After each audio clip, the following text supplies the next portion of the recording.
Innal hamdalillah nahmaduhu wa nasta'inuhu wa nastaghfiruh wa na'udzu billahi min shururi anfusina wa sayyiati a'malina. Sungguh segala puji itu hanya milik Allah. Kita senantiasa memuja dan memujinya. Meminta pertolongan juga hanya kepada Allah. Memohon ampun atas dosa-dosa, kesalahan-kesalahan yang hampir tidak pernah berhenti kita lakukan. Dan kita juga berlindung kepada Allah dari kejahatan jiwa kita yang senantiasa membisikkan perkara-perkara yang buruk. Dan kita juga berlindung kepada Allah dari keburukan amal kita.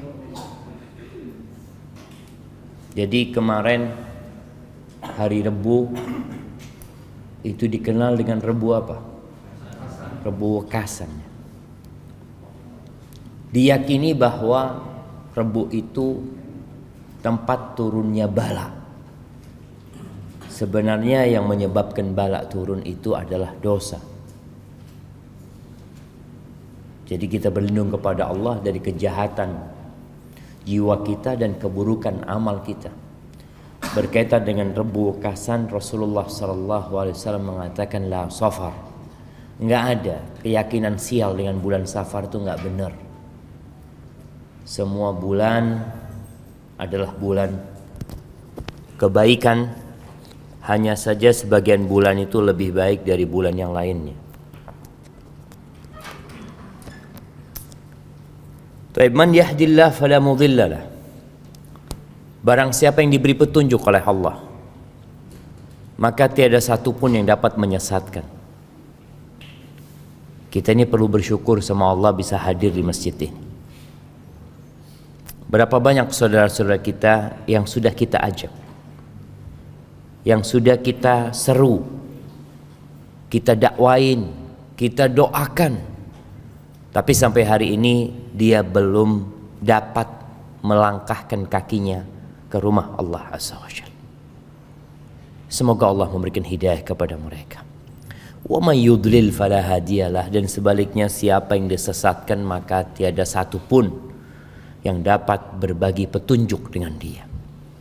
Asyhadu an la ilaha illallah wa asyhadu anna Muhammadan abduhu wa rasuluh sallallahu alaihi wa ala alihi wa ashabi ajma'in, amma ba'd. Yang pertama minta maaf atas sporan jemaah, atas jadwal yang berubah-berubah. Jadi kemarin ana vaksin ya. Vaksin yang kedua, vaksin Moderna, nggak dalam bayangan ana. Tadi malam itu panas badan. Maghrib ana sudah minum paracetamol.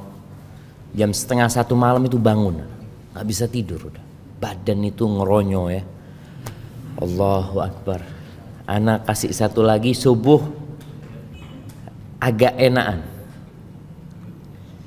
Ana mau ana batalkan tapi subhanallah ana telepon Naim nggak diangkat.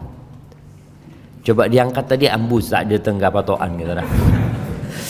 Tapi tak diangkat, terus Naim yang telepon, akhirnya tak nyaman gitu mau batalkan. Tapi alhamdulillah, semoga itu jadi penghapus dosa dan pengangkat derajat kita semua jemaah.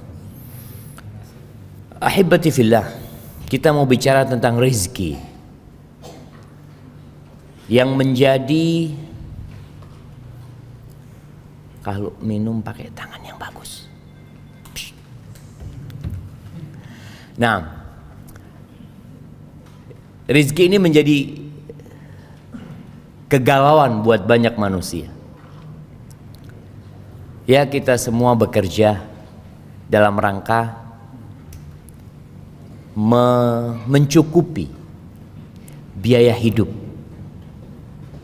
Yang belum nikah kepingin segera nikah, tapi harus endi pese, ma fi fulus Siapa yang mau zuatkan jemaah? Walaupun di masa pandemi ini sebagai pelajaran nyata bahwa ternyata walimah itu nggak butuh fulus banyak. Sampai sempat ketika pemerintah melarang di awal-awal itu walimah di gedung nggak boleh, akhirnya di rumah hanya 30 orang, Masya Allah. Kalau satu orang ngabi saya ketebu 1,5 juta, alhamdulillah 1,5 juta. Enggak, petok seket jemaah. Tok seket di harim sudah jemaah. Masya Allah. Iya, ini sesuatu yang sebenarnya mudah, tapi kita yang merepotkan diri kita. Yang pernikahan itu harus di gedung, yang pernikahan itu harus nyewa kuade, yang biaya riasnya berapa rias patokannya? Bodoh saya sampai 15 juta. Itu masuk kamar langsung dihapus semua bin. Subhanallah. Tapi alhamdulillah ada banyak pelajaran dan semoga kita menjadi orang-orang yang dapat mengambil pelajaran. Karena ada orang dikasih pelajaran pakun bahi. Nasallallahu as-salamah. Ilmu itu ada yang bermanfaat, ada yang enggak manfaat. Makanya Rasul sallallahu alaihi wasallam berdoa, Allahumma inni a'udzubika min ilmin la yanfa'. Ya Allah, aku berlindung kepadamu dari ilmu yang tidak bermanfaat. Ahibati fillah. Bicara rizki. Dulu ada istilah. Yang istilah ini istilah yang sangat buruk sekali. Dan sepertinya salah satu hasil pemikiran iblis. Yang mengatakan cari yang haram aja susah. Nyari saya haram susah aja mah. Yang haram susah, apalagi yang halal. Na'udzubillah min dzalik. Ini satu ungkapan yang menunjukkan keputusasaan dia dan buruk sangkanya dia sama Allah Azza wa Jalla. Maka sebagian orang itu berpikir, kalau saya Islamnya Islam beneran, repot nyari rezeki, Ustaz. Ini tak oleh, itu tak oleh. Tapi kalau kita ya menutup mata satu, insya Allah banyak rezeki. Nah, ini juga pandangan yang keliru. Rasulullah sallallahu alaihi wasallam mengatakan, "Inna ruhal qudus nafatha fi ru'i." Sesungguhnya Ruhul Qudus, yakni Jibril alaihissalam, itu menghembuskan di hatiku, di jiwaku. Apa katanya? Lan tamuta nafsun. Enggak akan mati. Kita enggak bakalan mati. Siapapun tidak akan mati hatta tastakmila rizqaha, sampai rizkinya itu sempurna. Jadi nggak ada ceritanya orang mati ternyata dia masih punya rizki di dunia, nggak ada. Orang semua yang mati rizkinya sudah habis. Makanya subhanallah, kadang-kala kita melihat ada orang yang sakit parah jemaah, opnam, nggak sadar. Tahu-tahu sadar, sehat, keluarganya bahagia sekali karena aban sehat. Kayaknya kata dokter insya Allah bisa pulang besok udah, kata dia. Itu anaknya datang semua ke rumah sakit, tanya Abah kepingin apa Abah? Bu Abah cik teron ya, KS teh. Iya dah, bismillah, beri aki, minum es teh mate. Ada rizki yang belum dia minum. Ada rizki yang belum masuk ke perut dia, yang mau tidak mau dia harus bangun dulu dari sakitnya untuk menyelesaikan rizkinya. Subhanallah. Karena Allah berjanji nggak akan orang itu mati kecuali rizkinya udah selesai. Wa ajmilu fit talab. Kata Nabi SAW, fattaqullaha wa ajmilu fit talab. Bertakwalah kepada Allah dalam mencari rizki, dan carilah rizki dengan cara yang baik.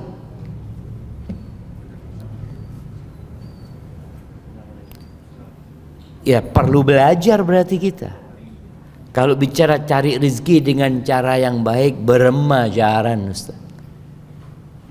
Sedangkan ya yang kuliah ekonomi selalu diajarin bagaimana dengan modal terkecil mendapatkan keuntungan terbesar, dengan tenaga yang sedikit mendapatkan harta yang berlimpah ruah.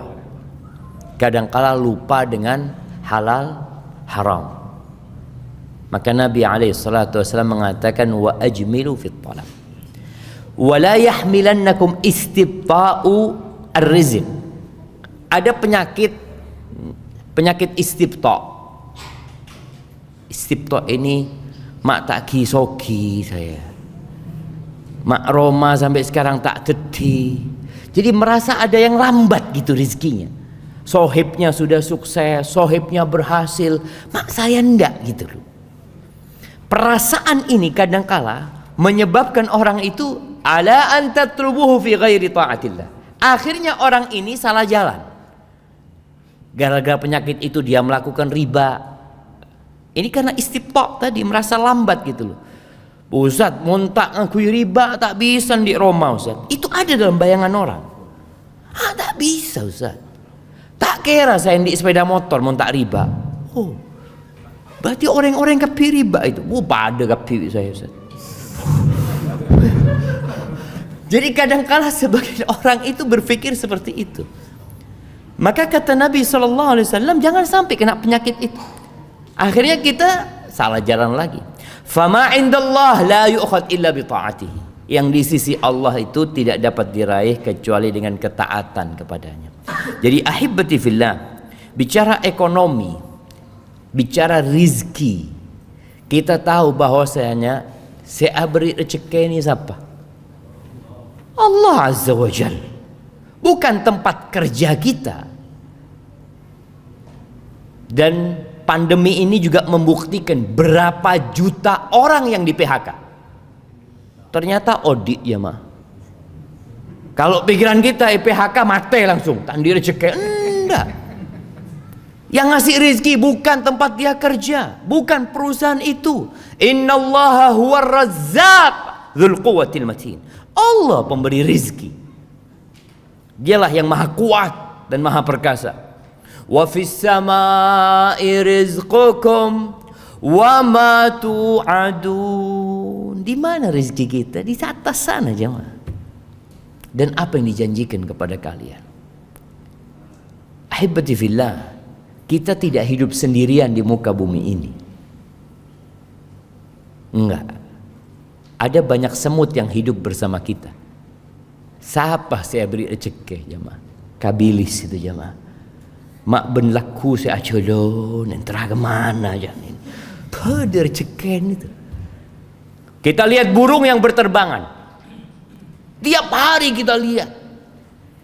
Apakah pemerintah daerah Situbondo ngurusin itu burung? Sebagian orang tidak diurusin, apalagi burung.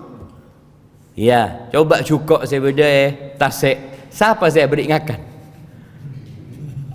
Apa departemen perikanan berlaku entar kata saya beri ngakan? Cukup. Saya beda mengabi cukup tasik. Bagaimana mereka terus mengeksploitasi. Pernahkah orang-orang berpikir siapa yang ngasih rezeki sama ikan-ikan ini? Allah Rabbul Alamin. Wa ma min dabbatin fil ardi illa 'ala Allahi rizquha. Semuanya yang jamin itu Allah rezekinya. Maka agama kita hadir bukan untuk mempersulit cara mencari rizki. Agama kita datang dengan kemudahan. Inna hadzal din yusr. Agama ini mudah, benar-benar mudah kata Nabi SAW. Wa ma ja'ala 'alaikum fid dini min haraj. Kata Allah, dia tidak menjadikan kesulitan dalam beragama ini. Subhanallah, tidak ada. Kalau kita membandingkan yang halal sama yang haram, selalu lebih banyak yang halal. Cobalah entar ke pasar, siapa kasih fulus 1 juta, belikan 10 barang haram di pasar patokan sini. Kira-kira dia datang bawa berapa barang yang haram? Apa yang ada di pasar sih haram jemaah? Babi mungkin? Tidak ada. Tak ada babi. Terus darah dede. Lambuk waktu saya mondok itu. Entar ke pasar benda besar. Yang nama nak kena pondok pas aburung. Beda hati jemaah. Beda hati jangan. Sengak itu benih hati itu. Subhanallah. Itu satu. Terus apa lagi jemaah? Khamar mungkin. Ya. Terus apa lagi? Sulit kita cari barang haram. Sulit. Coba. Tapi saya haram ini banyak pesen Ustaz. Ingat sabu-sabu. Sabu-sabu ini 1 gram berapa? Lebih larang dari emas kan jemaah. Nah, disinilah godaannya manusia. Pada hakikatnya yang halal itu banyak, yang haram itu sedikit. Karena hukum asalnya segala sesuatu itu halal kecuali yang ada dalil yang mengharamkan. Dan kita tahu doa yang sering dibaca Nabi SAW. Apa doanya jemaah? Yang sering dibaca Nabi SAW. Rabbana atina fid dunya hasanah. Islam ini bukan hanya berbicara kebahagiaan di akhirat, berbicara surga nanti, bicara kebahagiaan di dunia juga. Bahkan doanya beliau sebelum minta surga, sebelum minta diselamatkan dari api neraka, Rabbana atina fid dunya hasanah wa fil akhirati hasanah wa qina adzabannar. Kalau kita lihat doa ini mengandung 3 unsur. 2/3 akhirat, 1/3 dunia. Tapi secara realita, apakah 2/3 waktu kita buat akhirat kita, yang 1/3 buat dunia, atau semuanya buat dunia, mun bede bekto, baru urusan akhirat. Kayak kajian. Insya Allah kalau ada waktu saya mau datang kajian. Bos itu tandi bekto. Boh, fulus Ustaz. Nyari fulus. Ya, hibati fillah. Dan bicara rizki pula sebelum kita lahir. Sebelum kita lahir sudah ditentukan sama Allah. Maka bagaimana kita bingung jemaah? Tatkala rizkinya sudah ditentukan. Ketika umur kita 120 hari. Iya, 4 bulan. Allah kirim malaikat untuk menulis. Apa yang ditulis? Rizkinya, ajalnya. Yang ketiga, syaqiyun aw sa'id. Dia termasuk orang yang berbahagia atau orang yang menderita dan sengsara hidupnya. Dulu orang jahiliyah itu kadangkala membunuh anaknya. Karena apa? Karena takut anaknya makan sama orang tuanya. Orang tua kadangkala mikir, ana Ustaz, ana ini dimakan sendiri aja nggak cukup Ustaz. Berema mun endi anak. Kan orang berpikir berema saya ini akan sipi tak cukup Ustaz. Makanya orang-orang jahiliyah dulu membunuh anaknya. Allah mengatakan wala taqtulu auladakum min imlaq au khasyata imlaq dalam ayat lainnya. Jangan kalian bunuh anak kalian karena kelaparan. Jangan pula karena khawatir kelaparan. Allah mengatakan nahnu narzuquhum wa iyyakum. Ketika bicara khawatir kelaparan, Allah katakan kami yang kasih rizki sama anak-anak kalian. Bukan kalian yang kasih rizki sama anak-anak kalian. Kami, kata Allah Azza wa Jalla. Dan kalian pun makan rizki dari Allah Azza wa Jalla. Maka subhanallah, bicara rizki ini, di dalam hadis Nabi SAW mengatakan lau anna ibna Adam haraba min rizki kama yahrubu minal maut la adrakahu rizquhu kama yudrikuhul maut.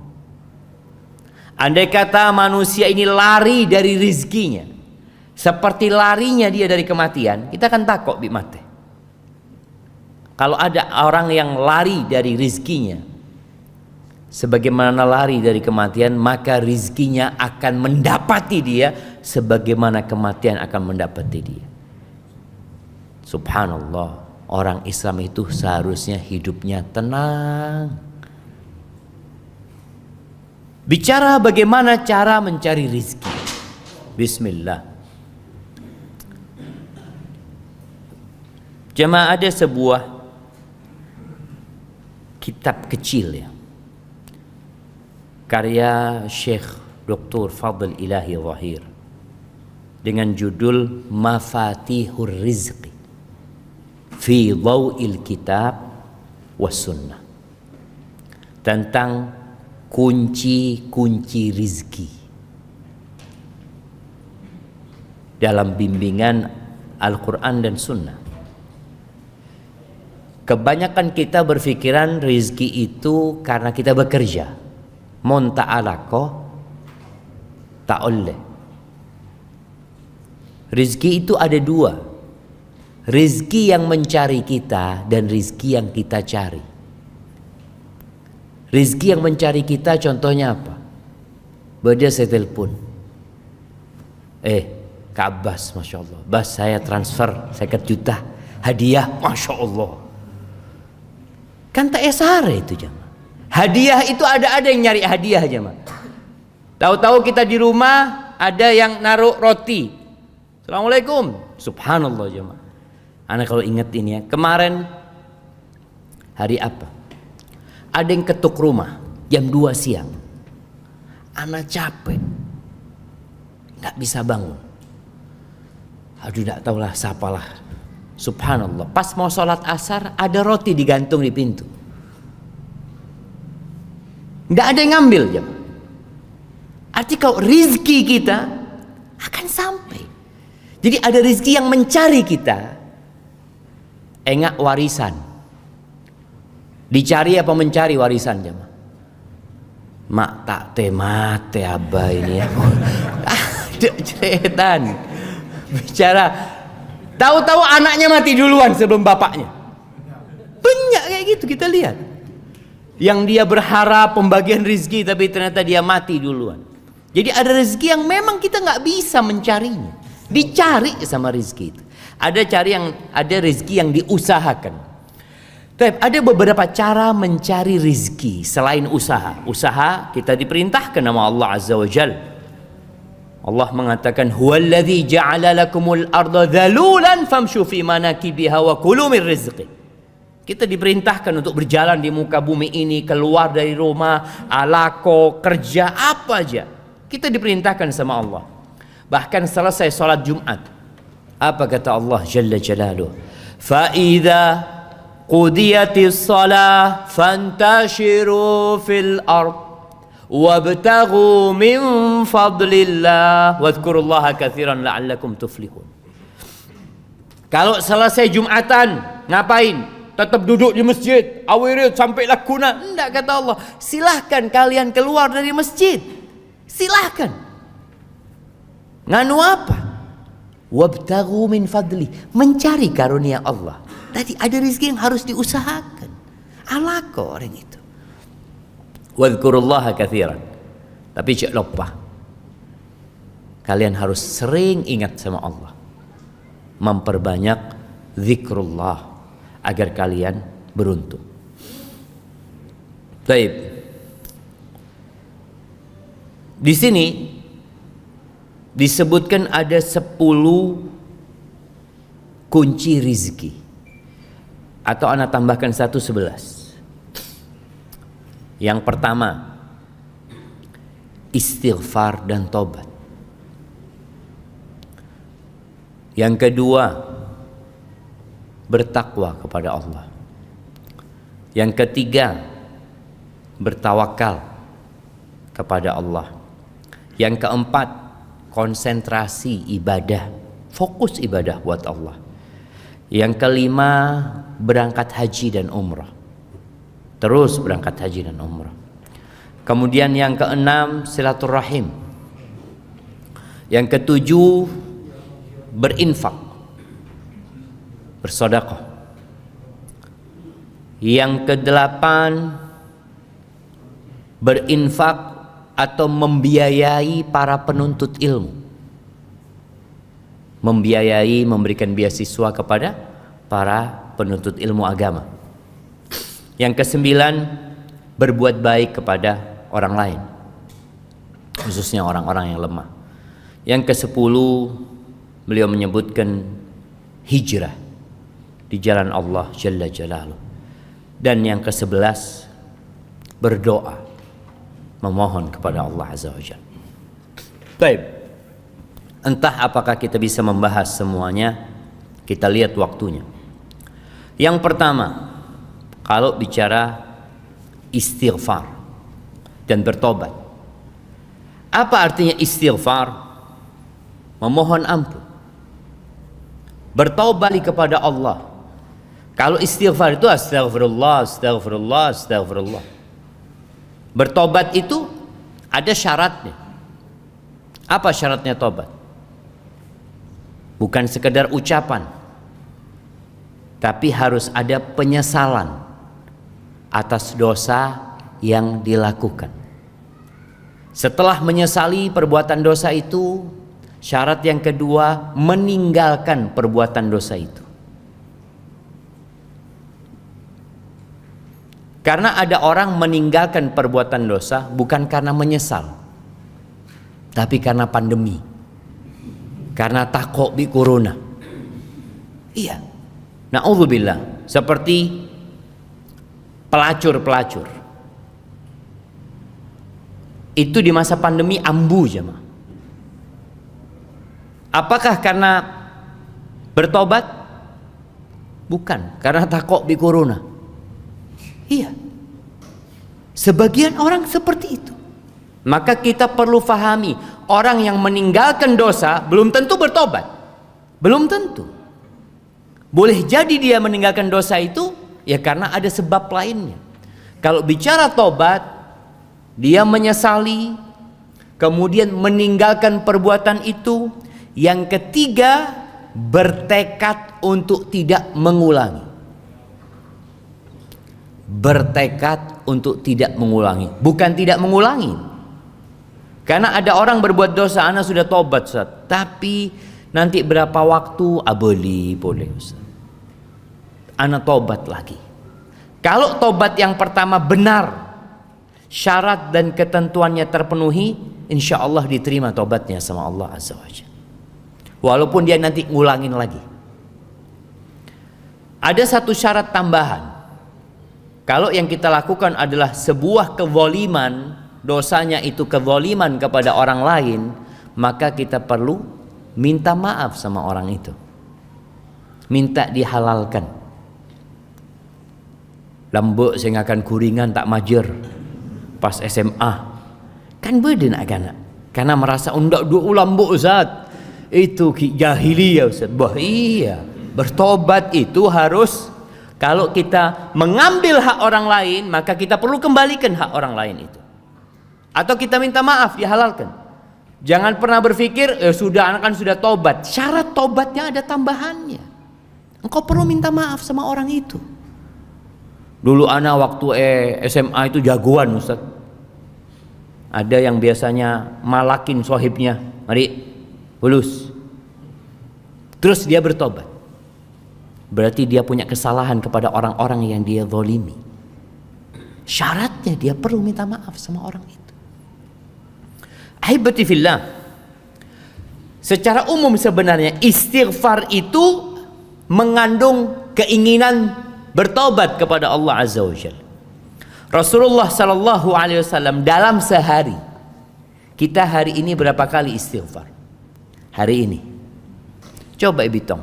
Mari sabu telo kali, astagfirullah, astagfirullah, astagfirullah. Mari Jumatan telo kali. Mari Asar telo kali. Kare Maghrib Isya berarti berapa kali? 15 kali.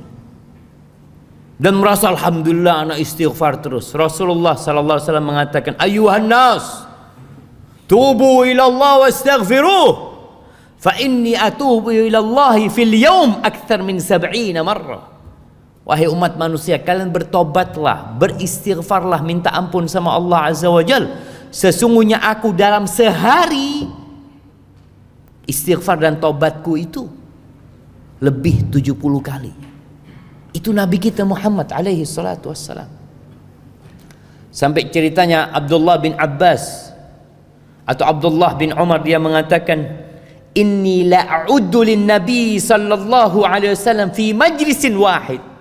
Aku tuh menghitung satu majlis Nabi duduk, beliau mengatakan, "Rabbighfirli wa tub alayya innaka antat tawwabur rahim." 100 marrah, 100 kali. Jadi kadang-kala Nabi duduk itu kalau nggak ngomong, ngapain beliau? Beliau istighfar 100 kali. Ini sekali duduk alaihi salatu wassalam. Dan bagaimana istighfar menjadi pintu rizki atau kunci pembuka rizki. Allah Jalla Jalaluh berfirman di surat Nuh. Jadi Nabi Nuh ketika berdakwah ada yang namanya targhib wa tarhib. Bagaimana memotivasi orang itu untuk kembali kepada Allah dengan memberikan janji-janji yang indah. Dan dengan memberikan peringatan. Di antara yang diucapkan oleh Nabi Nuh, ya Allah jemaah, berapa tahun Nabi Nuh berdakwah jemaah? 950 tahun. Itu dakwahnya, bukan umurnya. Itu dakwahnya. Berapa orang yang masuk Islam dari umatnya Nabi Nuh? Berapa jemaah? Nah, kata Allah, "Wa ma amana ma'ahu illa qalil." 950 tahun tidak beriman kepadanya kecuali qalil, sedikit ya. Ibnu Abbas menyebutkan 80 orang cuma. 80 orang. Kalau tiap tahun dapat satu orang, seharusnya 950 orang. Ini 950 tahun dapatnya 80 orang. Tiap berapa tahun nambah satu orang saja? 15 tahun kira-kira. Allahu Akbar.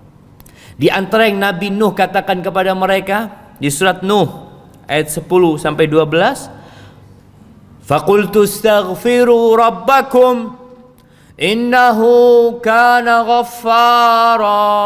Aku katakan kepada mereka, wahai Rabbku, minta ampunlah kalian kepada Rabb kalian. Allah itu Maha Pengampun. Allahu Akbar. Iya. Di antara nama Allah itu Ghaffar, Ghafur, Ghafiridz dzamb wa Qabilit taub.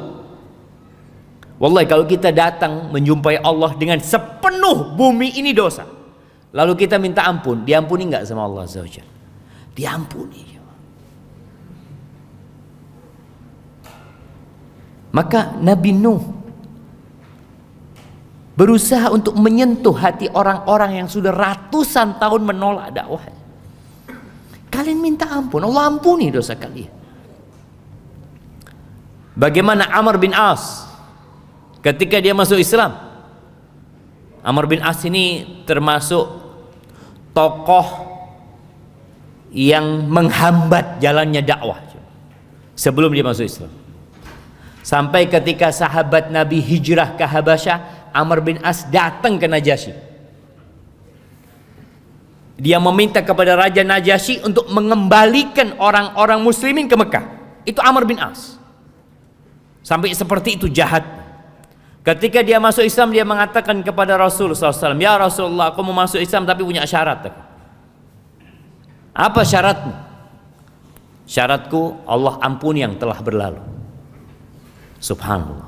Takut Amr bin As. Mun saya masuk Islam, dosan saya pak gune catet saya lambok. Ya dia tahu dia punya dosa besar gitu. Maka Nabi alaihi salatu wasallam mengatakan, "Awa alimta ya Amr annal Islam yajubbu ma qablah wa taubata tajubbu ma qablah." Amr, engkau tahu enggak Islam itu menghapuskan yang dulu? Jadi nol ketika engkau masuk Islam. Dan taubat itu menghapuskan yang telah lalu. Kemudian kata Nabi Nuh, yursilis samaa alaikum midrara. Allah akan kirimkan kepada kalian air hujan yang terus-terusan dan bermanfaat buat kalian. Itu kalau kita banyak istighfar, Allah kirimkan air hujan. Situ Bondo ini termasuk yang jarang hujan. Sebagian kita Ustaz, memang daerahnya jarang hujan. Yang punya Situ Bondo siapa? Allah Jalla Jalaluh. Allah yang mengatur rezeki itu. Minta sama Allah dengan istighfar, Allah kirimkan air hujan. Wa yumdidkum bi amwal wa banin. Bukan cuma air hujan, Allah akan limpahkan kepada kalian harta.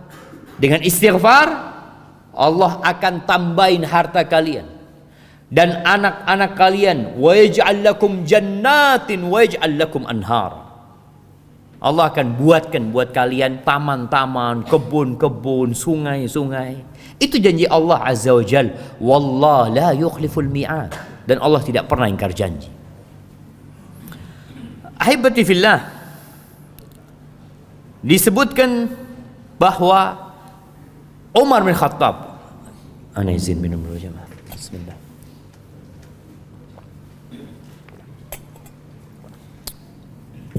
Alhamdulillah.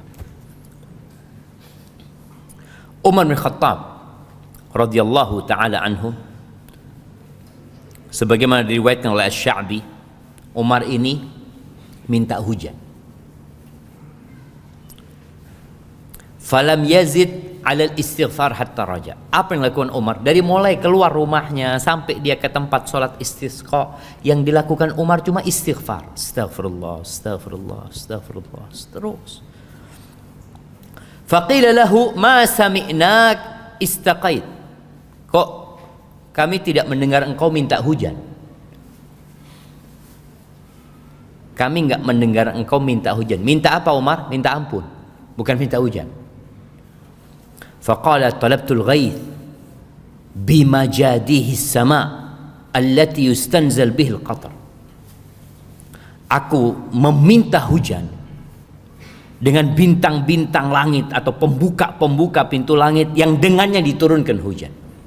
Lalu Umar membaca firman Allah, istaghfiru rabbakum innahu kana ghaffara yursilis sama alaikum midrara.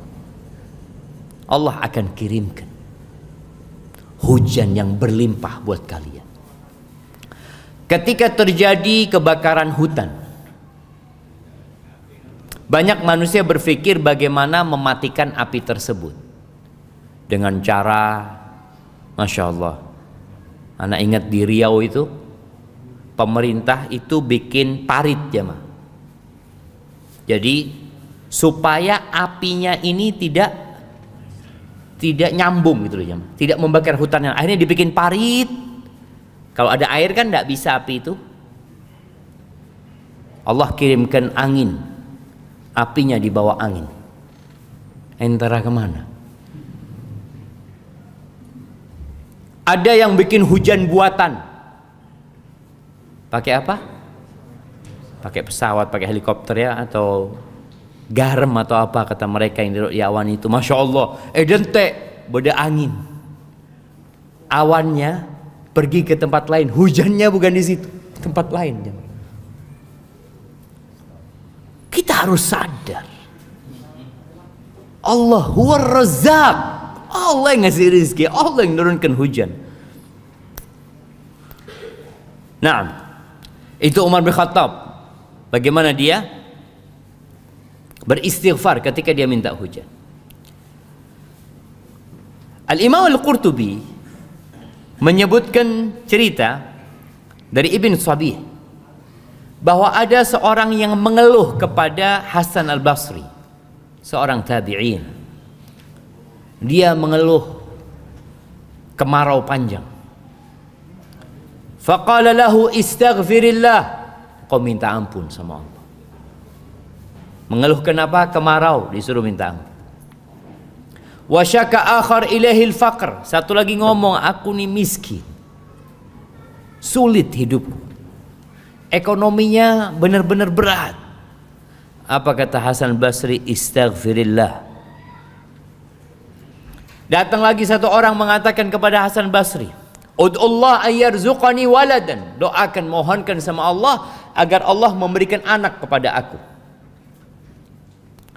Faqala lahu istaghfirillah. Kata Hasan Basri, istaghfirillah. Mohon ampun sama Allah. Yang terakhir datang mengatakan, kebunku ini kekurangan air. Jadi pohon-pohon udah mulai mati, layu. Istaghfirillah, engkau minta ampun sama Allah. Akhirnya orang-orang mengatakan, gimana engkau? Orang-orang mengeluh dengan problematika yang beragam, jawabanmu cuma satu, istaghfirillah. Maka pizro istighfar. Faqala ma qultu min indi syai'an. Aku menyampaikan itu bukan karena pendapatku. Innallaha ta'ala yaqul fi surati Nuh. Kata Hasan Basri, Allah berfirman di surat Nuh, ayat yang tadi kita baca. Faqultu astaghfiru rabbakum innahu kana ghaffar. Jadi ahibati fillah, buat teman-teman nih, buat kawan-kawan yang di PHK, yang kesulitan cari pekerjaan, kita tuh apa mindsetnya, ingin kerja sama orang. Makanya kenapa pendaftaran pegawai negeri itu ramai. Apakah sampai hari ini dibuka pendaftaran jadi pengusaha? Ada pendaftaran jadi pengusaha? Nggak ada. Karena pintu untuk jadi pengusaha nggak pernah ditutup. Tapi orang pakun terus jadi pegawai. Kalau antum mengeluhkan nggak diterima kerja, lamaran ditolak, banyak-banyak istighfar. Mohon ampun kepada Allah Azza wa Jalla. Boleh jadi rezeki antum bukan jadi pegawai, jadi pengusaha. Berapa banyak cerita jemaah, banyak cerita. Seorang yang ya dia mau bekerja di sebuah perusahaan jadi cleaning service.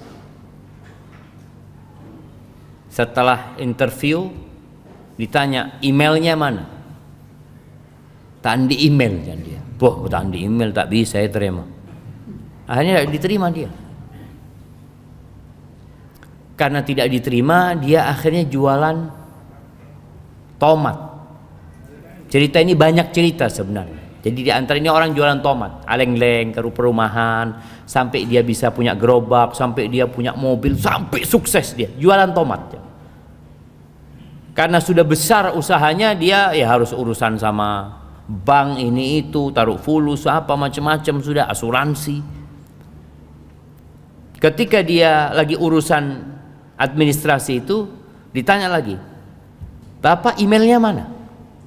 Nggak punya email. Kata dia, kata pegawai banknya mengatakan, Bapak ini nggak punya email bisa sukses seperti ini. Gimana kalau punya email? Kata dia, cleaning service saya kalau punya email.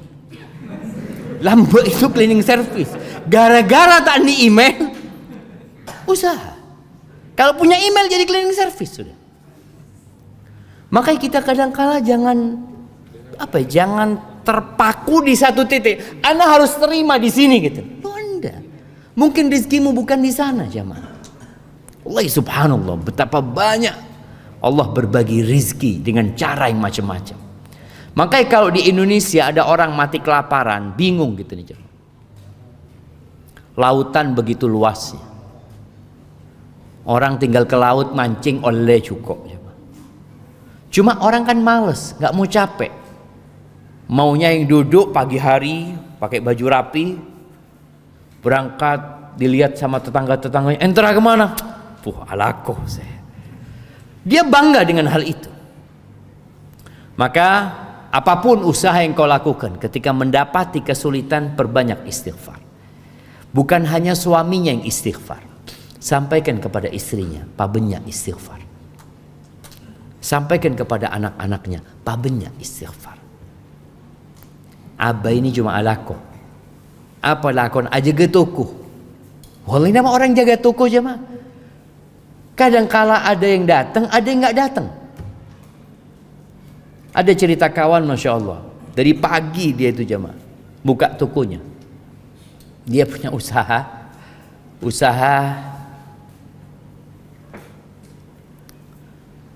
ngepres pelek-pelek yang apa? Yang ketabrak apa gitu ya. Dia cerita sama Ustaz, ana nunggu dari pagi Ustaz. Biasanya jam 5 ana tutup Ustaz. Tidak ada orang datang Ustaz. Jam 5 itu ana mau tutup, datang orang. Bisa ngepres kata dia. Apa ana ngomong, sampean sing tak enteni. Dia nunggu rezeki datang jemaah. Apa yang bisa dilakukan? Pada masa penantian rezeki itu perbanyak istighfar. Bener main game. Ada ente itu ku main game sampai level berempah. Bener cekin saya tambah. Pulusan tak ada. Maka perbanyak istighfar. Ya Ustaz, muntah ala kau beremak. Istighfar sudah. Jangan disalahkan istighfarnya. Kita bicara ini salah satu kunci rizki. Dalam sebuah hadis yang diriwayatkan Ibnu Abbas. Hadis ini sanadnya diperselisihkan oleh para ulama kesahihannya, tapi maknanya sahih. Sebagian mensahihkan hadis ini. Man aktsaral istighfar. Barang siapa yang memperbanyak istighfar, ja'alallahu lahu min kulli hammin faraja. Allah akan jadikan buat dia solusi untuk semua perasaan gundah gulana, akan hilang semua kegundahan dan kegalauan dari hatinya. Wa min kulli dhiqin makhraja, dan dari semua kesulitan akan Allah berikan jalan keluar buat dia. Wa razaqahu min haitsu la yahtasib, dan Allah akan kasih rezeki dari arah yang tidak disangka-sangka. Baik, itu yang pertama. Yang kedua, bertakwa kepada Allah Azza wa Jalla. Wasiat takwa ini insya Allah kita sering mendengarkan. Hampir setiap khatib Jumat itu mewasiatkan untuk bertakwa kepada Allah Azza wa Jalla. Membacakan firman Allah, ya ayyuhalladzina amanu taqullaha haqqa tuqatih. Ya ayyuhan nasu taqu rabbakumul ladzi khalaqakum min nafsin wahidah. Ya ayyuhalladzina amanu taqullaha wa qulu qawlan sadida. Wasiat untuk bertakwa kepada Allah Azza wa Jalla. Dan takwa ini mungkin yang paling ringan definisinya apa? Melaksanakan perintah Allah, menjauhi larangannya. Bagaimana kita akan dapat melaksanakan perintah Allah dan menjauhi larangannya kalau kita nggak pernah belajar? Kebanyakan kita ini Islamnya keturunan. Paan Islam, anaan Islam, alhamdulillah. Orang kadangkala kalau bekerja dia, yang penting anak tidak makan hak orang lain. Wah, dentek ada. Ada banyak perintah-perintah Allah yang berkaitan dengan masalah ekonomi. Ada. Sebagian orang ketika dia utang riba, Ustaz, saya dosa itu kan yang ngeribakan itu Ustaz. Saya ini susah Ustaz. Pinjam full 1 juta, majer 1.100.000. Yang dizolimi siapa? Kan saya zolimi Ustaz. Saya zolimi. Ini orang yang pacet na'udzubillah lintah darat ini Ustaz.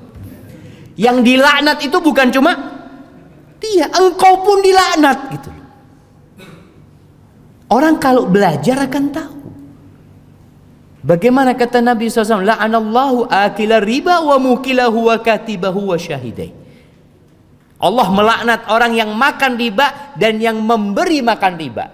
Saya beri 100.000 itu siapa?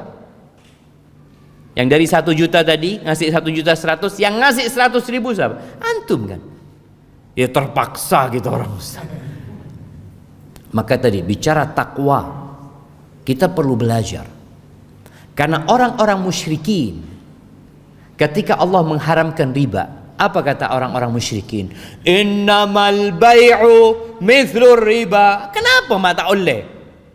Riba ini. Riba itu sama dengan jual beli. Sama. Apa bedanya orang di fulus 1 juta, kemudian dia pinjamkan dapat untung 100.000, jadi 1.100.000, dengan orang beli barang 1 juta, dia jual 1.100.000, kan pada baik. Pada benda jemaah, pada oleh untung 100. Iya, tapi kata Allah, wa ahallallahu al-bai'a wa harrama riba. Allah menghalalkan yang namanya jual beli, mengharamkan riba. Karena asasnya jual beli itu nyari keuntungan. Asasnya pinjam meminjam itu membantu menolong orang lain. Beda tujuannya. Sebagian orang yang kerja di pemerintahan, yang biasa dapat suap, mun beda orang yang abri PC, dia tanya, ikhlas antum? Ikhlas? Oh, kan ikhlas dia Ustaz. Subhanallah. Bener jamaah. Ada itu pernah, astagfirullah, ngurusin KTP. Terus orang itu ngomong, sudah, tidak perlu ngasih duit. Oh, nggak perlu. Tapi kalau mau ngasih seikhlasnya nggak apa-apa. Mak beda cara seperti ini. Orang beranggapan halal. Kata Nabi SAW, ar-rashi wal murtashi finnar. Orang yang menyuap dan disuap di neraka tempat. Nah, kalau bicara takwa ini, kita perlu belajar lagi. Maka Umar bin Khattab radhiyallahu anhu itu sering ke pasar, ngasih nasihat orang-orang yang di pasar. Tafaqahu, kalian ini para pedagang, tolong belajar fikih muamalat. Belajar bagaimana jual beli, supaya tidak terjebak dalam dosa. Makanya ada orang yang rizkinya nggak berkah, dia tanya, kenapa Pak Ustadz ya? Saya oleh PC banyak, cuma yang anak sakit, yang urusan ini, itu habis uang itu. Bertakwa kepada Allah Azza wa Jalla dengan menjalankan perintahnya dan menjauhi larangannya. Allah berfirman di surat At-Talaq. Nih surat At-Talaq ini surat perceraian ya. Biasanya kalau orang bercerai itu bingung, apalagi seorang istri. Seorang istri yang selama ini sebagai ibu rumah tangga. Kalau diceraikan, dia itu kan beremah saya nggak kerja Pak Ustaz. Allah berfirman, "Waman yattaqillah yaj'al lahu makhrajan wa yarzuqhu min haitsu la yahtasib." Barang siapa yang bertakwa kepada Allah, Allah akan kasih solusi. Dan Allah akan berikan rizki dari arah yang tidak disangka-sangka. Ana baca berita tadi kalau nggak salah atau kemarin, ada seorang laki-laki yang membakar rumahnya sendiri. Stres, depresi, karena bercerai atau ditinggal sama istri. Haibati fillah, bertakwalah kepada Allah. Allah akan kasih solusi, rizki dari arah yang tidak disangka-sangka. Allahu Akbar ya. Bagaimana kalau kita melihat di masa pandemi ini orang-orang yang kesulitan secara ekonomi, tapi tahu-tahu Allah bukakan pintu rizki yang lainnya buat dia. Anak punya usaha tutup Ustaz gara-gara PPKM Ustaz. Tapi alhamdulillah Ustaz, bedewi rezeki itu Ustaz. Masya Allah. Hadal yakin bahwasanya yang memberikan rezeki adalah Allah Jalla Jalaluh. Ahibati fillah, itu bicara skala personal ya. Bicara skala negeri. Kita kalau melihat Indonesia ini ya sedih kalau bicara pertumbuhan ekonomi ya, begitu rendahnya. Kemudian kalau melihat utang-utang yang terus bertambah. Terus kita juga kalau melihat negeri kita menjadi tempat orang-orang untuk mengimpor barang di negeri kita, sehingga ada tingkat kesulitan ekonomi secara nasional. Kita lihat apa yang harus dilakukan. Jadi ternyata memperbaiki ekonomi sebuah negeri itu salah satu caranya adalah dengan bertakwa kepada Allah Azza wa Jalla. Jadi mengajak seluruh penduduk negeri ini untuk bertakwa. Allah Azza wa Jalla berfirman di surat Al-A'raf ayat 96. Allah mengatakan walau anna ahlal qura amanu wattaqau, andai kata penduduk negeri itu beriman dan bertakwa. Beriman, melaksanakan perintah Allah, menjauhi larangannya, dapat apa? La fatahna alaihim barakatin minas samai wal ard walakin kadzabu fa akhadnahum bima kanu yaksibun. Kami akan bukakan pintu berkah dari langit dan bumi. Allah yang akan membukakan berkah. Berkah ini sesuatu yang baik dan tumbuh dan terus zaman nggak habis.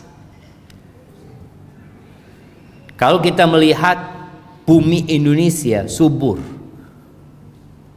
hasil bumi juga begitu beragamnya. Tapi kenapa banyak orang Indonesia jadi TKI di negeri orang? Kenapa jamaah? Sampai ada orang Saudi. Orang Saudi itu suka meledek orang Indonesia, nggak semuanya. Maksudnya ketika ada pembantu, ya apa, kamu kok sampai kerja di sini berarti negerimu itu susah macam-macam. Dulu belum ada internet ya, man. Ketika orang Arab ini datang ke Jakarta, berangkat ke puncak, negerimu ini surga kata dia. Kok bisa kamu kerja di Saudi itu kata dia. Yang Saudi kepingin di Indonesia, yang Indonesia ke Saudi kata dia. Surga. Masalahnya berkah itu hilang kadang-kala. Jadi dulu kita waktu SD belajar sebuah peribahasa yang mengatakan tikus mati kelaparan di lumbung padi. Berema jemaah. Tikus mati kelaparan di lumbung padi. Kalau mati kekenyangan wajar. Ini kelaparan. Maka Allah sudah kasih tahu. Kalau ingin maka bertakwalah kepada Allah Azza wa Jalla. Ahibati fillah, ada sebuah negeri di Yaman sana. Ini saya orang-orang Arab. Siapa yang pernah ke Yaman? Kenapa orang Yaman kok bisa nyampe Indonesia? Padahal Allah mencontohkan negeri Sabah itu sebagai negeri percontohan. Baldatun Tayyibatun wa Rabbun Ghafur. Allahu Akbar. Jadi negeri Sabah itu kanan kirinya kebun. Kayaknya di Indonesia belum ada kayak gitu. Jadi orang di jalannya kanan kirinya semuanya kebun-kebun. Kalau kita mungkin sawah ya, ada sawah. Tapi kalau kebun harus dijagain, munda elang kepi, harus dipagerin. Mereka itu Masya Allah makmur sentosa. Kalau mau panen buah, mereka tinggal naruh keranjang jalan penuh yang namanya keranjang buah mereka. Fa'arafu. Tapi mereka tak ngedi-ngaki. Dikasih nasihat, dikasih peringatan, suruh beribadah, suruh bertakwa. Allah kirimkan tikus, ya, perak tikus. Mereka punya bendungan. Tikus itu tuh ngerogotin bendungan hancur. Gara-gara apa? Tidak bertakwa kepada Allah Azza wa Jalla. Maka agar negeri yang indah ini jadi berkah, kita perlu bertakwa kepada Allah Azza wa Jalla. Jadi jangan berpikir yang penting anak sendiri bertakwa lah. Kita harus mengajak orang lain juga bertakwa. Orang beriman itu ya kalau bisa jadi virus kebaikan. Di mana dia berada, dia mempengaruhi yang di sekitarnya. Karena jangan mengatakan terserah Ustaz kan nafsi-nafsi Ustaz. Tuh. Kalau bicara nafsi-nafsi, istrinya Nabi pernah bertanya kepada Nabi SAW, anahliku wa fina salihun. Apakah kita akan binasa, akan turun azab yang menghancurkan, padahal di tengah-tengah kita banyak orang soleh? Qala na'am, iya. Idza kathural khabath, kalau banyak terjadi kemungkaran, banyak terjadi kekejian, ada pembiaran, maka azab Allah turun bukan hanya kepada pelaku dosa, negeri itu pun akan mendapatkan azab Allah. Walhamdulillah, anda lihat situ Bondo ini sudah perkembangan semakin bagus. Lombok nggak tahu sekarang kayaknya berubah. Sungai-sungai itu banyak orang mandi telanjang. Sekarang sudah tidak ada kan? Nah, anda tidak tahu. Sudah habis. Karet sekuni, alhamdulillah. Ya alhamdulillah, artinya kan kita bersyukur kepada ada perkembangan. Dulu biasa aja mah. Padahal ustaz tak beda, kiain beda, santrena banyak. Kok ada pembiaran seperti itu? Oh, masalah khilafiyah, apaan saya khilaf? Orang mandi abengkang itu khilaf mah. Tak ada khilaf masalah. Subhanallah jemaah, astagfirullah. Baik, itu bicara bertakwa kepada Allah Azza wa Jalla. Di antara makna takwa itu adalah mengingat Allah, tidak melupakannya, kemudian bersyukur kepada Allah, tidak kufur kepadanya, taat dan tidak durhaka kepada Allah. La in syakartum la azidannakum. Kalau kalian bersyukur pasti aku tambah. Sebagian orang mengatakan, ya Ustaz, ana ini pakun Ustaz. Bersyukur sudah alhamdulillah, sholat duha, sholat malam, pusoh pertama gitu orang Ustaz. Tapi pakun receken 2 juta Ustaz sebulan. Tambahannya di mana? Disinilah ada tambahan yang tidak terlihat jemaah. Tambahan berkah. Antum rezekinya seakan-akan tetap 2 juta, tapi antum tidak sakit-sakitan. Di sini seharusnya kalau antum dikasih sakit-sakitan 2 juta kali 1,5 juta. Obus, bisa obus 2 juta itu. Iya jemaah. Artinya kita tetap yakin ada tambahan Allah Azza wa Jalla di rezeki itu. Masya Allah. Ada orang ya minum susu benih beres, murus. Ada orang seperti itu. Baik. Kunci rezeki yang ketiga bertawakal kepada Allah Azza wa Jalla. Masya Allah. Bismillah. Alhamdulillah. Apa artinya tawakal? Kalau kita melihat definisi tawakal, para ulama itu memberikan Masya Allah macam-macam. Tapi intinya bergantungnya hati kepada Allah, yakin sama Allah, athiqatu billah wal i'timad alaih, yakin sama Allah dan menyerahkan sama Allah, serahkan sama Allah. Itu yang namanya tawakal. Tawakal ini amalan fisik apa amalan hati? Amalan hati. Maka jangan ditabrak-tabrakan sama usaha. Tawakal, ya sudah saya tawakal itu Allah Ta'ala kok. Wah, enggak. Tawakal itu amalan hati. Walaupun engkau punya uang 1 miliar, jangan tawakal kepada uangmu. Jangan mau aman kita yang beda tabungan 1 miliar. Oh, itu berarti mulai bergantung kepada fulusnya. Allah bisa jadikan 1 miliar itu hilang. Kita punya dompet bawa fulus, ya apa? Aman, banyak pesen saya. Depak kaberung, elang dompet. Mungkin terjadi. Tapi serahkan sama Allah. Ini kita pakai masker. Beda saya tak maskeran, beda saya ngakui masker. Saya ngakui masker itu saat lemah tawakalnya. Tawakal itu amalan hati, bukan amalan fisik.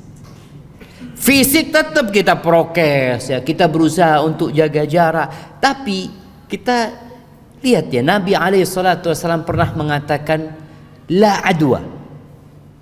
La adwa, nggak ada penyakit menular. Jangan sahabat beremai ini. Ya Rasulullah, tapi itu ceretan onta-onta saya sakit. Kalau dikumpulkan sama yang sehat, sakit kapi ya Rasulullah. Berarti kan ada penyakit menular. Kata Nabi SAW, "Wa man yu'dil awal." Siapa yang membuat yang pertama terpapar penyakit itu? Ya Allah, kata dia. Yang kedua pun Allah. Jadi penyakit itu bukan pindah dengan sendirinya. Mau-maunya dia, saya mau pindah-pindah gitu. Enggak. Makanya kadang-kala kita ngelihat ada orang satu mobil, satu positif COVID, yang lainnya enggak, jamaah. Mak bisa, kata dia. Karena Allah yang memindahkan itu penyakit.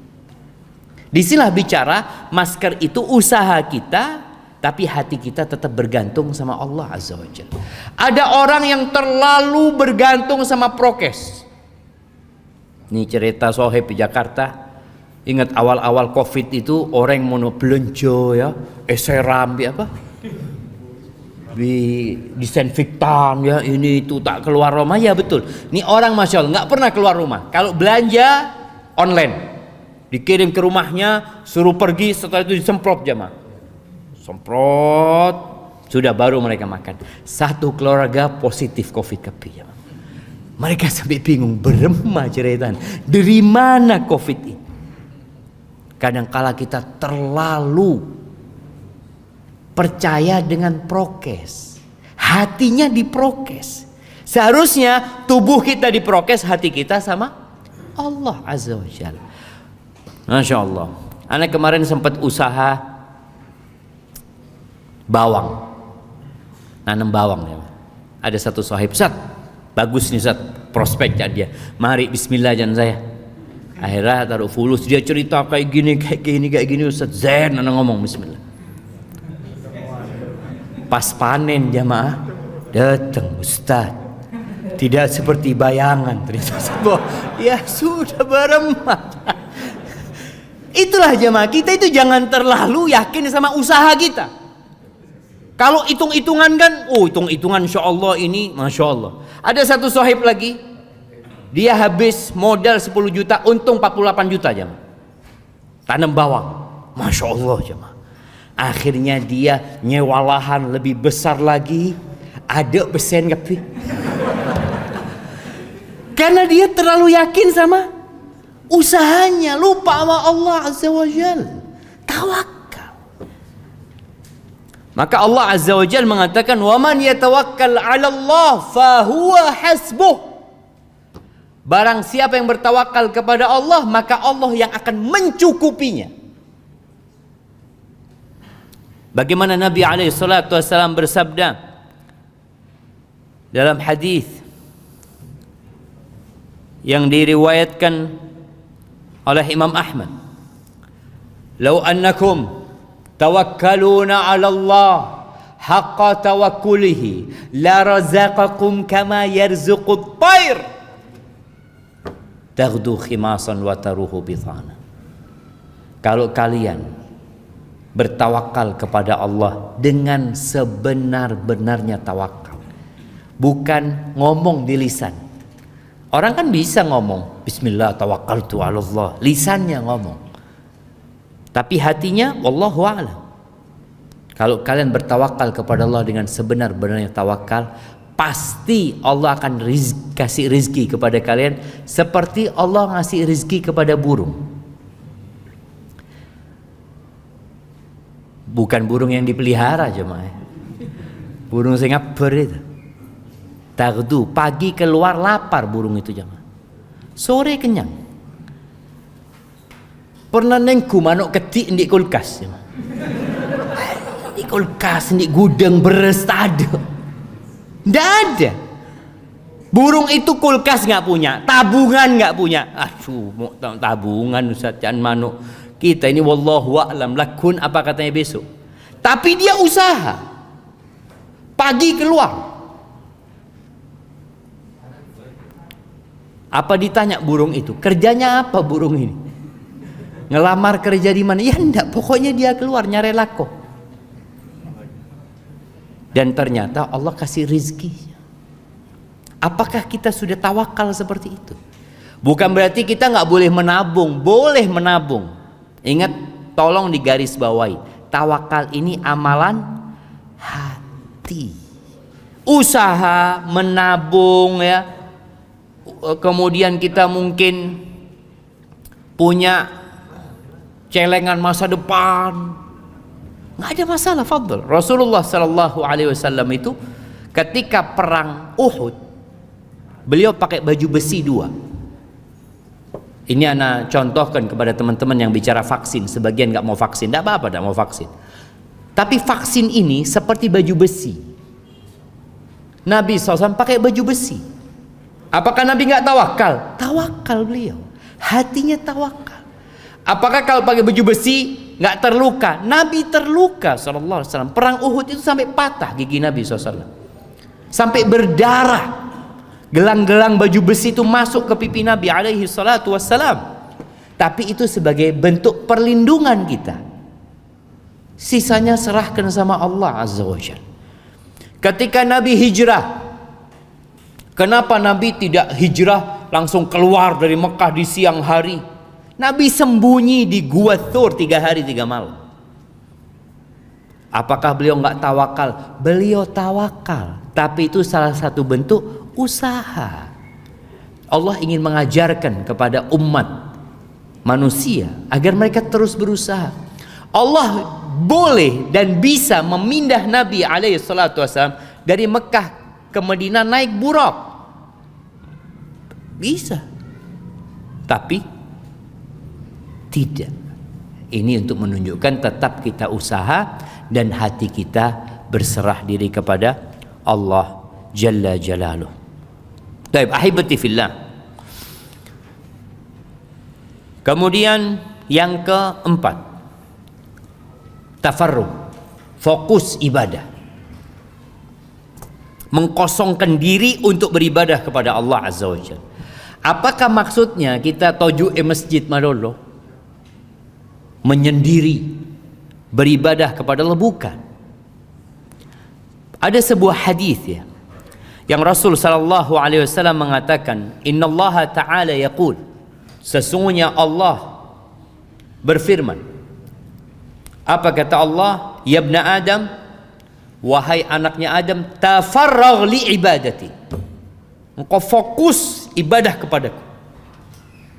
Amla sadraka ghinan, aku akan penuhi dadamu dengan kekayaan. Wa asudda faqra, aku akan tutupi kefakiranmu. Wa illa taf'al, tapi kalau engkau tidak fokus konsentrasi ibadah buat aku, mala'tu yadaka syughlan, aku akan penuhi tanganmu dengan kesibukan, kerja terus, walam asudda faqra, dan aku tidak akan menutupi kefakiran. Makanya kita kadang-kadang lihat orang kaya, fulusnya sudah banyak tapi tetap miskin. Nggak punya waktu untuk duduk kajian. Bingung kadang-kala kita. Mereka ini perusahaan besar. Rapat ada kemarin, rapat boleh. Waktunya sholat, rapat lagi. Oh, ini untuk masa depan perusahaan. Nggak apa-apa rapat. Silahkan. Merencanakan berbagai macam. Silahkan. Tapi ingat, fokus ibadah. Artinya, dimanapun kita pergi, hati kita bergantung di masjid. Mau kita entar ke pasar, mau kita entar ke kantor, kemanapun, hati kita berada di masjid. Fokus beribadah kepada Allah Azza wa Jalla. Dan tatkala kita sholat, cek mekere tekengan. Orang ini kan seharusnya di pasar mikirkan ibadah. Ketika ibadah jangan mikirkan pasar. Tafarragh. Udah waktunya sholat, khusyuk udah. Ketika kita beribadah kepada Allah dengan cara seperti ini, di sini Allah akan berikan karunia-Nya. Orang ini nggak akan takut miskinnya, karena Allah sudah jamin buat dia. Bahkan kata Nabi SAW, irda bima qasamallahu lak, ridhalah engkau dengan apa yang Allah berikan kepadamu. Engkau akan jadi orang paling kaya. Ridha dengan apa yang Allah berikan, akan jadi orang paling kaya. Di sini Allah akan jadikan kekayaan di hati. Karena kekayaan itu bukan dengan banyaknya harta benda, enggak. Laisal ghina an kathratil arad, walakinnal ghina ghina nafs. Kekayaan yang sebenarnya kekayaan hati. mak sudah berdasarkan tondu, berdasarkan tedung ya mah. Bukan Ustaz. Kan katanya fokus, konsentrasi. Ini salah satu bentuk bagaimana menyerap ilmu supaya langsung ke hati ya mah. Baik, ahbatibillah. Kemudian ya 10 menit lagi kita masuk ke sesi tanya jawab insyaallah. Haji dan umrah. Mengikuti mare haji berangkat umrah. Kan ada orang mengatakan kalau belum haji jangan umrah gitu loh. Umrah, tafadhol. Tapi niat berangkat haji. Karena berangkat haji ini nggak kayak berangkat umrah. Daftar sekarang di Situ Bondo ini daftar sekarang berangkat kapan jemaah? Berapa tahun? 32. Mun umrah Pak Polo jemaah. 72 baru berangkat jemaah, subhanallah. Ya itu yang ONH biasa kan. Kalau yang plus mungkin 5 tahun, 6 tahun atau 7 tahun. Yang punya fulus bisa berangkat tahun ini langsung. Kalau nggak ada corona jemaah. Ya kalau nggak salah ada yang disebut haji furoda itu. Berapa bayarnya? 300 juta. Masya Allah jemaah. 300 juta Ustaz, mau kebe modal kan bisa. Nih hadisnya. Nabi alaihi salatu wassalam mengatakan dalam sebuah hadis, tabi'u bainal haji wal umrah. Ini hadis diriwayatkan oleh Imam Ahmad dan Tirmidzi. Ikutin haji dengan umrah. Bukan haji selesai, saya sudah mariachi sudah, nggak mau berangkat lagi loh. Berangkat umrah. Setelah umrah berangkat haji. Fa innahuma yanfiyanil faqra wadh-dhunuba kama yanfil kir khabathal hadid. Sesungguhnya dua amalan ini, haji dan umrah, itu dapat menghapuskan, dapat menghilangkan kefakiran dan dosa. Jadi dosanya dihapuskan dengan haji dan umrah, kefakirannya dihapuskan. Sebagaimana alatnya pandai besi, al-kir itu, di sini mungkin pakai anu jemaah, pakai apa? Pakai bambu ya. Pandai besi itu kalau mau niup apinya kan, kayak pompanya dari seperti kir ini pompa, seperti itu kira-kira. Khabathul wadh-dhahabi wal fiddah. Bagaimana emas itu bisa hilang dari kotorannya, perak itu hilang terpisah dari tembaga dan macam-macam, seperti haji dan umrah menghilangkan kefakiran dan dosa-dosa. Walaysa lil hajjatil mabrura thawabun illa jannah. Enggak ada balasan yang pantas buat orang yang haji mabrur kecuali surga Allah Azza wa Jalla. Jadi orang kalau berangkat haji jangan takut miskin. Jangan perhitungan sama Allah. Gimana perhitungan Bu? Haji ini Ustaz. Itu kalau daftar sekarang berapa daftar yang reguler itu jamaah? 30 juta. 25 dapat kuota itu. Baik, 25. Kan orang kadang kala berpikir Ustaz, 25 juta ini mengendap selama 30 tahun Ustaz. Kan orang mikir kayak gitu. 32 tahun Ustaz. Iya. Tapi engkau berdagang sama siapa? Sama Allah Azza wa Jalla. Allah yang ngundang. Ketika Nabi Ibrahim menyelesaikan bangunan Ka'bah, Allah mengatakan kepada Nabi Ibrahim, wa'adzin finnasi bil hajj. Umumkan kepada orang-orang supaya berangkat haji. Kata Nabi Ibrahim, ya Rabb, anna yablughu sauti, ya apa suara ana mau nyampai ke mereka gimana gitu loh. Innama 'alaikan nida' wa alayil bala. Engkau tugasmu panggil. Nabi Ibrahim kemudian berdiri di bukit Safa atau di bukit lainnya mengatakan, innallaha farada 'alaikumul hajj fahujju. Allah mewajibkan kepada kalian haji, berangkatlah haji. Suaranya Nabi Ibrahim itu sampai ke seluruh penjuru dunia, sampai kepada yang masih ada di sulbi manusia. Jadi mohon beda orang disuruh haji lalu mengatakan belum dapat panggilan Ustaz. Kita panggil Ustaz. Sudah dipanggil, cuma tidak mau datang. Bangun toko, bangun rumah, beli mobil. 25 juta. taruh di sana. Sebagai bukti kalau Anda mau berangkat haji, ya.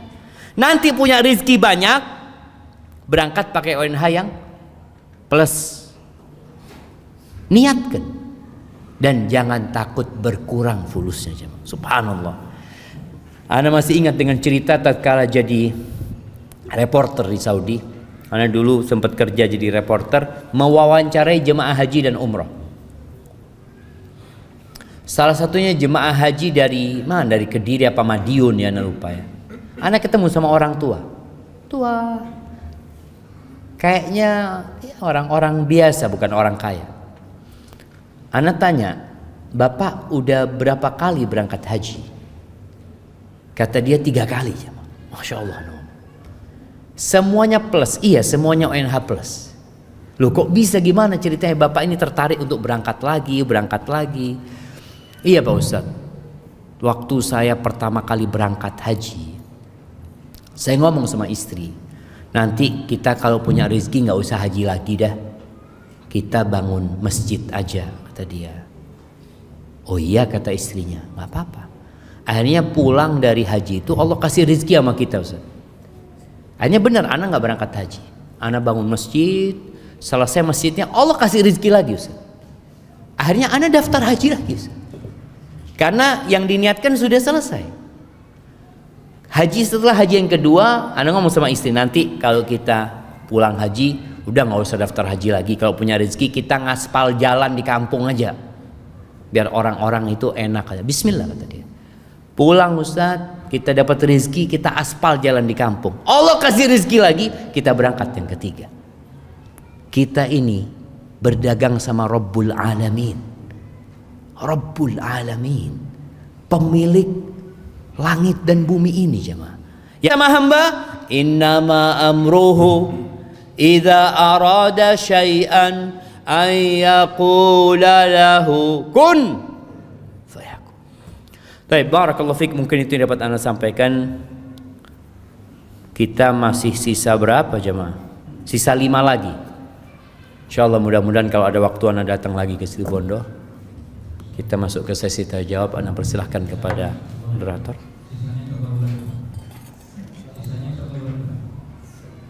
Tahun depan, insyaallah tahun depan.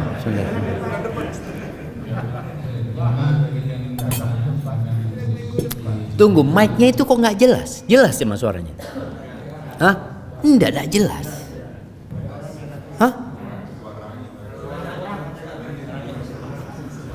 Enggak jelas suaranya, enggak.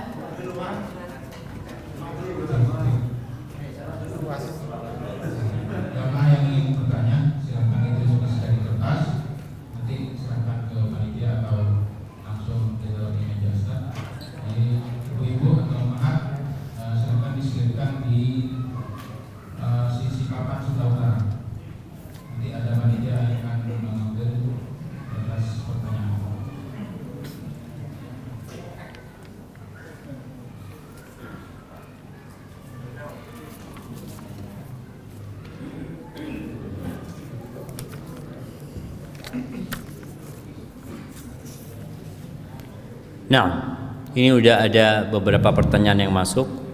Ana akan bacakan yang pertama. Assalamualaikum Ustaz. Waalaikumsalam. Apakah tambahan rizki karena sebab istighfar sudah termasuk dalam rizki yang sudah ditentukan dan ditetapkan oleh Allah sebelumnya? Jamaah rahimakumullah, kita itu tidak tahu dengan rizki kita. Berapa rizki kita, seperti apa modelnya, itu gaib. Sehingga tugas kita adalah terus beramal.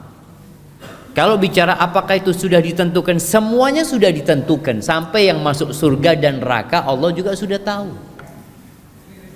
Maka tugas kita adalah melaksanakan perintah Allah, menjauhi larangannya, bersabar ketika terkena musibah. Jadi seorang muslim yakin bahwasanya rezeki itu semua sudah ditetapkan. Bahkan takdir alam semesta ini kayak cerita oleh rezeki apa ini, kamir jemaah.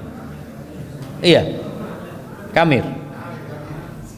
Ini kan, ini rezeki yang Yang dicari apa yang mencari jamaah? Yang mencari. Ya antum dicari. Mana fulan? Masya Allah Ustaz saya beri jamaah. Akhirnya tak kajian menjukul Ustaz.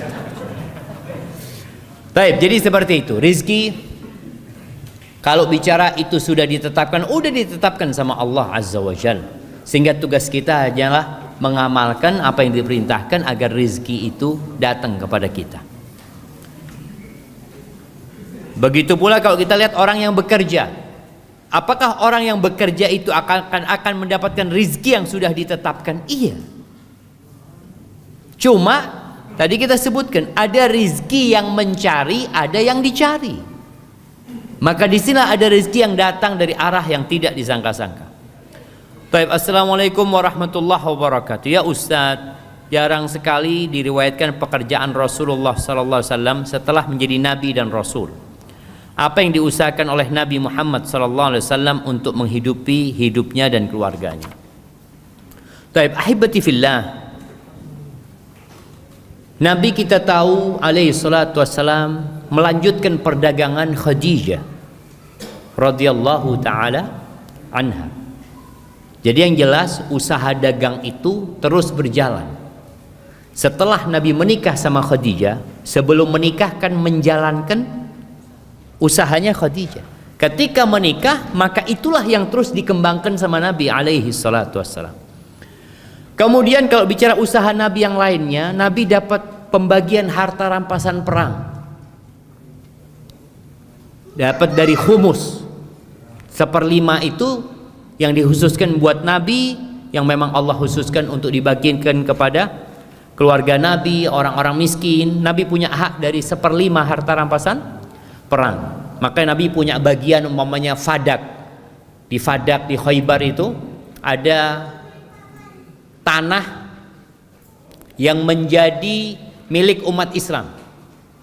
Kalau Khaybar dibagikan kepada umat Islam, tapi ada Fadak yang diberikan kepada Nabi alaihi salatu wassalam. Dari sanalah Nabi biasanya memberikan nafkah kepada istri-istrinya.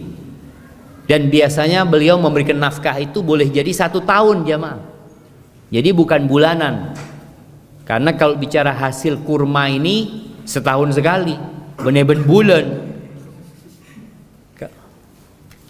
Karena setahun sekali biasanya dari sanalah Nabi memberikan nafkah. Jadi antum kalau mau ngasih nafkah kepada istri boleh jadi tiap bulan, ada yang tiap hari, ada yang ya tiap kali panen mungkin. Kebutuhannya berapa setahun langsung diberikan. Tapi kalau ada perempuan-perempuan dikasih uang setahun, sebulan bisa tade ya mah. Maka suami juga harus pinter-pinter.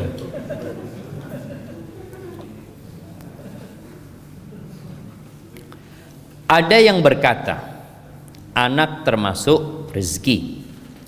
Jika benar, bagi yang belum punya atau ingin punya anak juga bisa melalui solusi yang telah Ustaz jelaskan. Naam jamaah. Sebagaimana tadi ceritanya Hasan Al-Basri, ketika ada orang yang mengeluh nggak punya anak, maka disuruh istighfar. Dan kita tahu bagaimana para nabi itu diuji nggak punya anak. Nabi Ibrahim. Jadi kalau yang bertanya ini baru menikah 10 tahun, baru menikah 20 tahun nggak punya anak, baru itu. Nabi Ibrahim punya anak pertama disebutkan umurnya umur 86 tahun. Punya anak yang bernama Ismail. Nabi Zakaria, beliau berdoa minta anak tentunya sejak menikah sampai rambutnya menyala dengan uban, sampai tua renta. Beberapa tafsir menyebutkan umurnya 99 atau 100 tahun. Tapi apa kata Nabi Zakaria?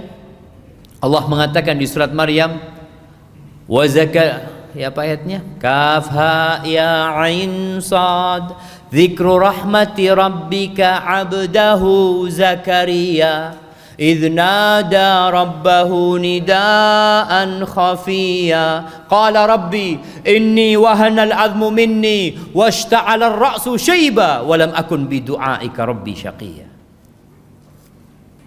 Wahai Rabbku, aku nih sudah lemah tulang-tulangku, rambutku sudah menyala dengan uban.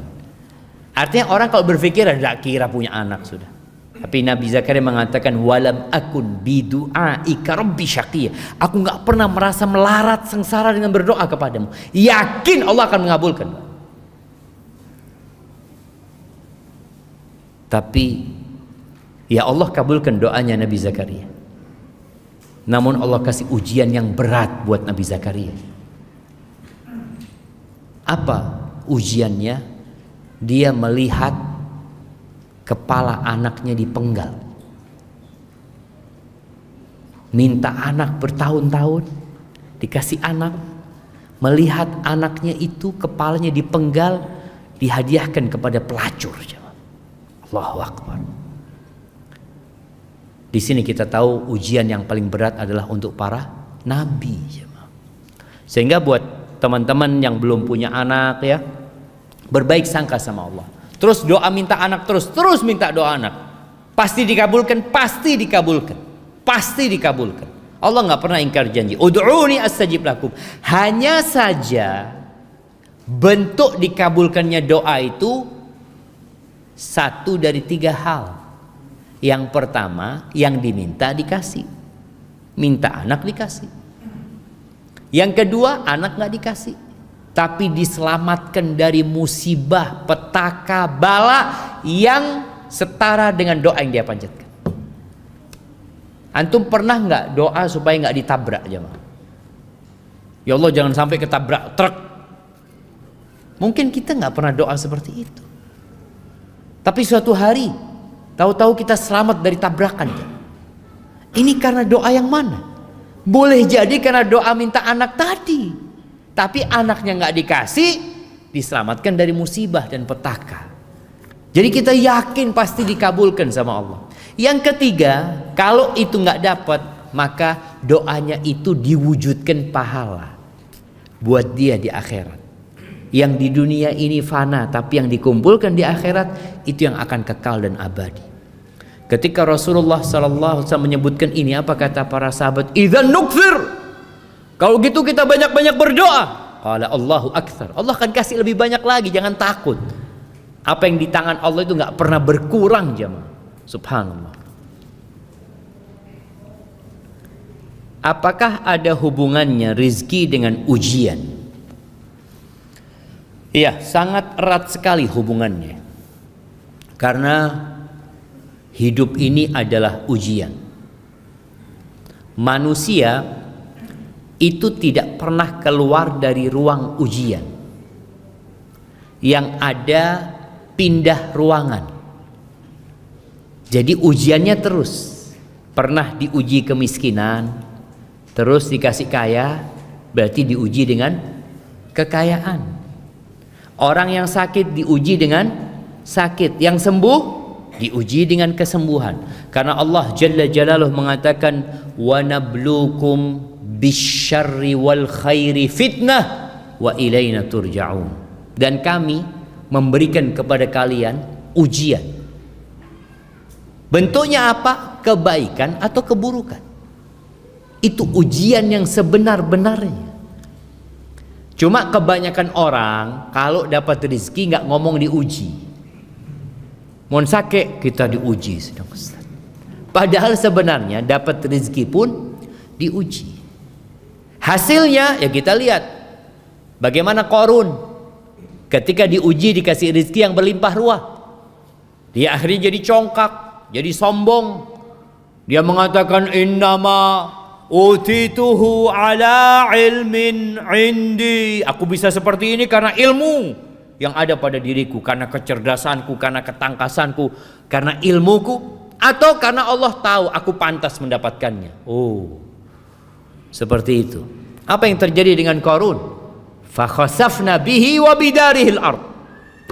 Allah jadikan dia percontohan, rumah, harta dan dirinya dibenamkan di dalam tanah.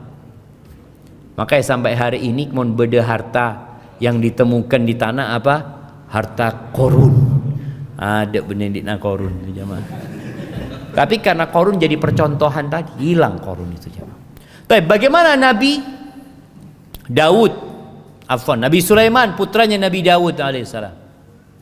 Perbedaan antara ujian yang Allah berikan kepada Qarun dengan rezeki yang berlimpah ruah, tapi bagaimana sikapnya Qarun, dan bagaimana Nabi Sulaiman ketika Nabi Sulaiman melihat singgasana Ratu Balqis itu ada di depan dia jemaah.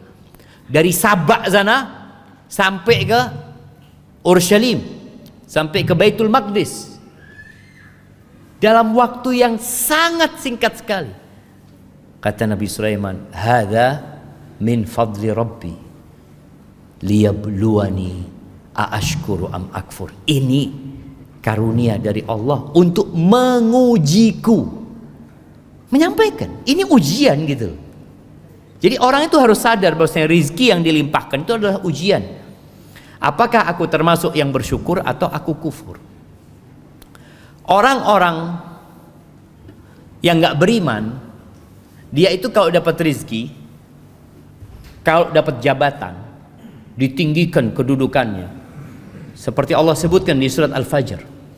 Apa yang akan dia katakan? Fa'ammal insanu idza mabtalahu rabbuhu fa'akramahu wa na'amahu fayaqul rabbi akraman. Ini manusia kalau diluaskan rizkinya, dimuliakan, dikasih jabatan, kedudukan, dia mengatakan Tuhanku memuliakan aku. Wa idza ibtalahu faqadara alaihi wa amma idza fa ammal insanu idza mabtalahu rabbuhu fa akramahu wa na'amahu fayaqulu rabbi akraman wa amma idza ibtalahu faqadara alaihi rizqahu fayaqulu rabbi ahana. Kalau disempitkan rezekinya, apa kata dia? Tuhanku menghinakan aku. Enggak. Kalla. Enggak seperti itu jemaah. Jadi kita harus tahu bahwasanya harta dunia itu bukan standar cinta Allah kepada hambanya. Bukan.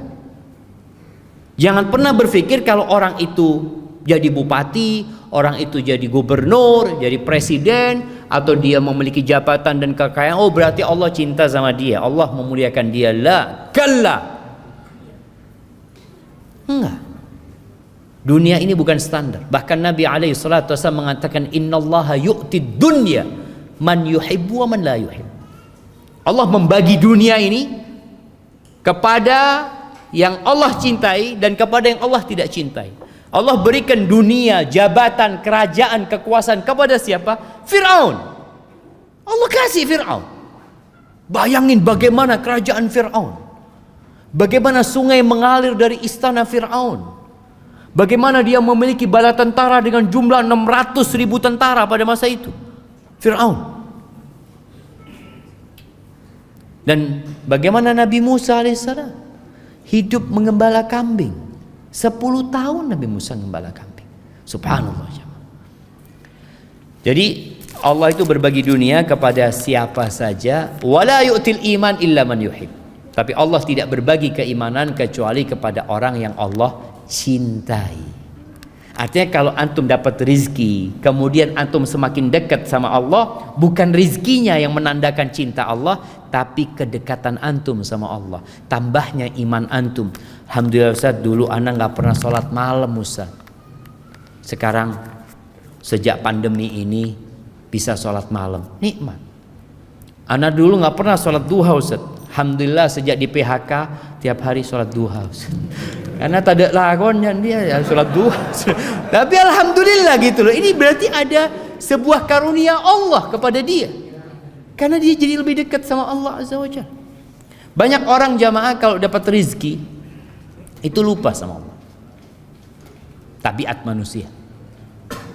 Jadi kalau lagi susah soft pertama. Makanya kalau antum lihat yang di soft pertama ini kadang-kala kalau nggak pernah lihat soft pertama, oh di otang dengan ini. Kadang-kala karena nggak pernah soft pertama. Tapi kalau dia lagi banyak rezekinya kadang-kala telat-telat datang. Itu ya itu godaan dunia. Maka hati-hati. Taib. Ini kayaknya pertanyaan terakhir jemaah. Apakah rizki yang sudah ditetapkan pada manusia itu bisa tertahan karena perbuatan kita, Ustaz? Ahibati fillah, yang memberikan rizki itu Allah. Dan Allah sudah membuat keputusan bagaimana rizki itu diambil. Maka kata Nabi SAW, sebagaimana Jibril menghembuskan di hati Nabi SAW, wala yahmilannakum istibta'u rizq. Jangan sampai perasaan lambatnya rizki, tertahannya rizki kita, akhirnya kita menempuh cara yang haram. Terus gimana? Karena yang di sisi Allah tidak dapat dicari, tidak dapat diraih kecuali dengan ketaatan kepada Allah Azza wa Jalla. Loh, tapi Ustaz, Anda lihat fulan dengan cara yang haram pun banyak fulusnya. Iya, tapi dia nggak akan dapat berkah dari harta yang dia miliki. Nggak ada berkah aja. Antum melihat perampok sekali dapat berapa? 400 juta. Seminggu tak ada aja. Habis. Orang bisa hidup dalam setahun dengan gaji 2 juta sebulan, berarti setahun dia berapa yang dia habiskan? 24 juta. Ini 400 juta seminggu habis. Jadi dihalangi dari berkahnya rezeki tersebut. Jadi kalau bicara apakah rezeki yang sudah ditetapkan bisa tertahan? Bisa tertahan karena perbuatan dosa yang dilakukan. Allah juga sudah tahu dia akan berbuat dosa pada hari itu yang menyebabkan rezekinya tertahan. Makanya kata Nabi SAW, innal abda la yuhramur rizq bidzambin yusibuh. Sesungguhnya hamba dapat tertahan dari rizkinya, terhalangi dari rizkinya gara-gara dosa yang dia lakukan. Mungkin tadi Anda sampaikan jumlahnya tetap dapat dia jemaah. Dia Ustaz, orang ini Masya Allah Ustaz, na'udzubillah ya, kalau kita lihat orang itu nggak sholli Ustaz, perbuatannya dosa, tapi hasilnya banyak Ustaz. Tapi dia diharamkan dari rizkinya, tidak dapat menikmati rizkinya. Apa kata Allah? Fala tu'jibka amwaluhum wala auladuhum. Engkau itu jangan takjub ya. Jangan heran sama hartanya orang-orang kafir, sama anak-anak mereka yang sukses. Kenapa? Innama yuridullah liyu'adzibahum biha fil hayatid dunya. Allah itu hendak mengadab mereka dengan harta itu, dengan anak-anak mereka dalam kehidupan dunia ini. Karena sebenarnya rizki itu adalah yang bermanfaat buat kita. Kalau gak bermanfaat buat apa jemaah? Kita punya fulus banyak buat apa? Orang di rekeningnya ada 1 M, tapi dia makan gak bisa makan. Dia nasi putih sama telur bas. Itu becaan.